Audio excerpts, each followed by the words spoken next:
Assalamualaikum hörmətli abunəçilərimiz. Qavadakı 2 hafta savda kanalının podpisçiləri. Bugün 2 iyul 2026 yıl növbətdəki savdamız Qarasvet 2023 yıl Centra mexanikamız oldu. 60.000 Nürgen 100% radnoy metan qaz yumuşaq kolonlar qoyulan təyyarını 125 milyon son naqd plasasında Hazar Səbərdik Sərvər Hamza oldu. Sana bunu aytarın kileystek. Maşınlar çok kadar yesinler. Maşınlar. Hayır görünüz. Salamat olun. Rahmet sizlere. Rəhmət. Nasıl efendim? Kətlər rəhmət. Yaxşı diləklər üçün, Allah üçün kətlər rəhmət. İstirkə olub olarsa. Original Amerikan Geoptrapar, Sakadiskəl olub gen variant, 4 yumuşaq balon, metan əmməyişdə 60.000 Nürgen 100% radnoy təyyarının zorunu 125 milyon son naqd plasasında satdıq. Gəl öyrəsdə, şunun icra ilə narxda maşın alamanda seyizdə bizə də köp.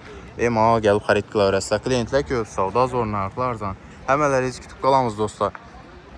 Çıraylı narxda savda qılamız gəlsəyizdə. Silədən şunu satıladan maşınlar olsa, kəlinlə mal gəlişib bilsə gözlərimiz. Naqd pula xarid qılıb qalamız ya bulmasam satıb bərəmiz. Beydən maşınlarımız kəmək qaldı dostlar. Hazır özündə 2 maşınımız satıldı. Az yenə birisinin siyomkəsini çıxaramız. Gəl öyrəsdə kütəmiz rəhmət.